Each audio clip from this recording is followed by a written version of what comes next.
Assalamualaikum warahmatullahi wabarakatuh. Saya Ayu Sriwayuningsi dari Prodi PAI kelas 5I. Di sini saya akan mempresentasikan jenis penelitian yang saya review, yaitu biografi. Adapun identitas skripsi yang saya review dengan judul skripsi Pemikiran Politik Hasan al-Banna dan pengaruhnya terhadap Mesir pada tahun 1928 hingga 1949. Nama peneliti ini atau nama pencipta dari skripsi ini yaitu Mahfud Ihsanuddin yang berasal dari perguruan tinggi Universitas Islam Negeri Sunan Kalijaga, Yogyakarta. Skripsi ini sudah lumayan cukup lama, yaitu pada tahun 2009, tepatnya pada tanggal 25 Juni di Yogyakarta. Latar belakang permasalahan yang terjadi di tempat penelitian itu saya menemukan yang ditulis oleh peneliti, yaitu penjajahan barat di dunia Islam membawa dampak terhadap menjamurnya paham sekulerisme di negeri-negeri muslim. Demikian pula halnya dengan para ilmuwan dan cendekiawan pemikiran sekulerisme dari barat tersebut.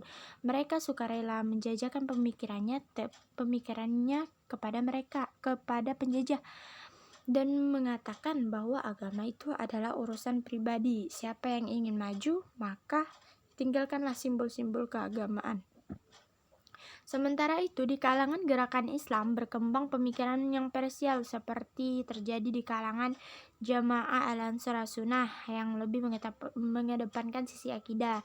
Terus Jamiah Asy-Syariah yang gerakan ini mengedepankan sisi ibadah. Hizbut Tahrir yang lebih memperhatikan masalah politik. Dan masih banyak lagi gerakan-gerakan Islam lainnya yang hanya fokus pada satu kegiatan saja.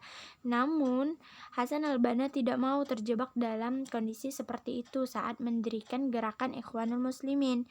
Hasan al-Banna membangun jamaahnya di atas prinsip syumuliyatul Islam. Terus, alasan yang mendasari penelitian untuk melakukan atau mengangkat judul tersebut, itu penelitian bermaksud untuk mempelajari dan menelaah sisi lain dari kehidupan Hasan al-Banna dalam kehidupan politiknya. Di sini ada screenshot paragraf yang memuat data para penelitian. Mungkin kurang jelas nih. Terus pertanyaan penelitian dan tujuan penelitian. Di sini ada 4 tabel yang dalam skripsi, yaitu yang pertama, bagaimana situasi dan kondisi Mesir saat kelahiran Hasan al-Banna dengan tujuan mengetahui situasi dan kondisinya Mesir pada saat itu. Terus yang kedua, faktor apa saja yang melatar belakangi Hasan al-Banna membentuk Ikhwanul Muslimin. Dengan tujuan menelusuri biografi Hasan al-Banna dan latar belakangnya beliau mendirikan Ikhwanul Muslimin. Terus yang ketiga itu bagaimana bentuk pemikiran politik Hasan al-Banna. Terus yang dengan tujuan mengetahui bentuk dan model pemikiran Hasan al-Banna sebagai mursyid'an pertama Ikhwanul Muslimin dan pengaruhnya terhadap Mesir. Maksudnya itu pendiri Ikhwanul Muslimin. Terus yang keempat, tabel terakhir itu ada pengaruh kebijakan politik yang dikeluarkan Hasan al-Banna melalui Ikhwanul Muslimin dengan tujuan mengetahui dampak yang berpengaruh luas di masyarakat atas aksi kebijakan politik yang mengeluarkan Ikhwanul Muslimin. Menurut saya, pertanyaan dari penelitian dan tujuan ini lebih memfokuskan pembahasannya pada pemikiran politik Hasan al-Banna dan serta membahas lebih dalam pada sisi kebijakan politik Hasan al-Banna terhadap gerakan Ikhwanul Muslimin. Terus ada manfaat penelitian. Manfaat penelitian di sini saya dapat di skripsi itu ada 3. Pertama itu manfaat teoritis, Uraian manfaatnya itu memberikan wacana baru dalam Islam yang berupa pola perpolitikan Islam menurut Hasan al-Banna dan Ikhwanul Muslimin dalam membangun persatuan dan kesatuan umat. Terus yang kedua juga manfaat teoritis, mengerti paling dalam pemikiran Islam sebagai ajang menuju kepada perluasan wacana ilmu pengetahuan. Terus yang terakhir ada manfaat praktisnya. Manfaat praktisnya itu dengan uraian manfaat menambah bahan pustaka dalam seri sejarah dan kebudayaan Islam dalam umumnya dalam seri pembahasan yang sama pada khususnya. Terus ada landasan teori dan kajian pustaka. Di sini di dalam skripsi itu ada 5 kajian teori yang dikaji. Itu ada 5, yaitu masa kecil Hasan al-Banna dengan subteorinya. Pertama itu biografi dari Hasan al-Banna, terus ya sisi kehidupan Hasan al-Banna. Terus yang kedua itu teori besar yang dikaji itu situasi dan kondisi Mesir yang menjelang kelahiran Hasan al-Banna dengan mempunyai 3 subteori yang ditelaah. Pertama itu kondisi Mesir, sejarah Mesir modern, terus pemberian gelar sultan setelah pembubaran khilafah Islamiyah. Terus yang ketiga itu Hasan al-Banna dan Ikhwanul Muslimin, yang dimana subteorinya itu membahas tentang berdirinya Ikhwanul Muslimin dan metode dan model dari gerakan Ikhwanul Muslimin. Terus yang keempat itu nasionalisme dengan subteori lahirnya nasionalisme.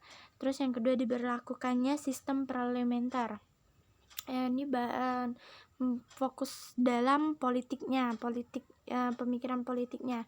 Terus yang terakhir adalah pemikiran politik Hasan al-Banna yang mempunyai 3 subteori yang dikaji oleh peneliti. Yang pertama, hubungan Islam dengan politik.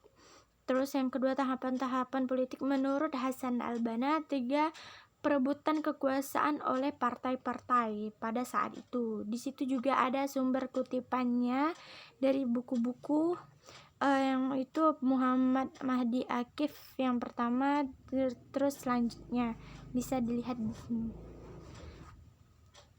Terus ada kajian penelitian terdahulu atau relevan. Di sini di skripsi saya menemukan ada beberapa kajian peneliti terdahulu atau relevan, sekitar 6. Di sini saya hanya tulis 3, yaitu yang pertama kutipan dari Said Al-Qutb dalam buku Anwar Al-Jundi yang berjudul Biografi Hasan al-Banna yang diterjemahkan oleh Khalifatur Rahman Al-Fat pada tahun 2003, yang mana Said Al-Qutb ini berasal dari Universitas Mesir.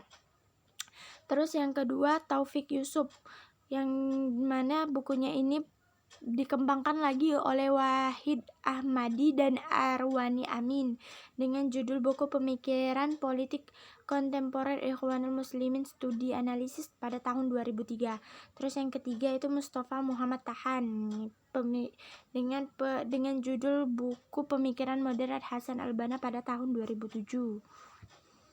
Terus pendekatan dan jenis penelitian. Pendekatan dan jenis penelitian ini adalah kualitatif. Jenis penelitian ini sepenuhnya adalah riset kepustakaan. Ini juga ada screenshot paragrafnya yang membuktikan kalau skripsi ini adalah skripsi kualitatif dan sepenuhnya adalah riset kepustakaan. Terus tempat dan waktu penelitian. Tempat penelitiannya atau riset kepustakaan atau perpustakaan tepatnya di Yogyakarta. Waktu penelitian di sini di dalam skripsi tidak disebutkan waktu penelitiannya seberapa lama. Tapi menurut saya di sini peneliti menciptakan skripsi ini kurang lebih 3 bulan karena dilihat dari lampiran judul yang diajukan pada tanggal 28 Mei 2009 hingga pengesahan skripsinya pada tanggal 27 2009. Terus ada sumber data penelitian. Karena sifat penelitian ini adalah kepustakaan, maka sumber tersebut sepenuhnya adalah dari buku, makalah, majalah, surat kabar, dan dari penelitian yang stema dan beberapa artikel dari internet. Yang pencarian sumber penelitian ini dilakukan di beberapa perpustakaan di Yogyakarta. Terus ada lagi teknik dan instrumen pengumpulan data. Teknik pengumpulan data ini hanyalah dokumentasi. Terus mengumpulkan sumber data dari buku, majalah, makalah, dan lain-lain. Terus selanjutnya ada pertanyaan penelitian. Di dalam makalah ada 4 pertanyaan penelitian, yang mana teknik pengumpulan datanya itu semuanya adalah dokumentasi. Terus instrumen atau alat pengumpulan data itu ada buku, artikel, buku dan makalah, buku dan artikel dan sejenisnya. Itu hanya dapat teknik pengumpulan datanya hanya dari dokumentasi. Yang pertama, pertanyaan penelitian itu adalah bagaimana situasi dan kondisi Mesir pada saat kelahiran Hasan al-Banna, faktor apa saja yang melatar belakangi Hasan al-Banna membentuk Ikhwanul Muslimin. Terus bagaimana bentuk pemikiran Hasan al-Banna terhadap Ikhwanul Muslimin, pengaruh kebijakan politik yang dikeluarkan Hasan al-Banna melalui Ikhwanul Muslimin. Terus teknik pemeriksaan keabsahan data itu ada 3.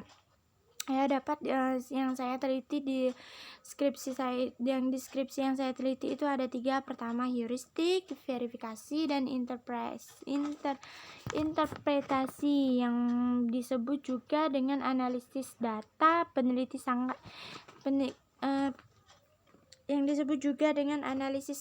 Peneliti juga sangat berhati-hati dalam melakukan pengumpulan data tersebut agar bisa dipertanggungjawabkan keabsahannya.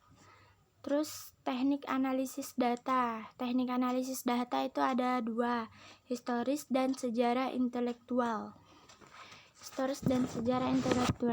Menganalisis data yang sudah terkumpul dari hasil pengumpulan data, baik yang tertulis maupun tidak tertulis, dengan menggunakan cara kritik ekster dan kritik inter, guna menghasilkan data yang memuaskan dari penelitian dan dapat dipertanggungjawabkan keabsahannya.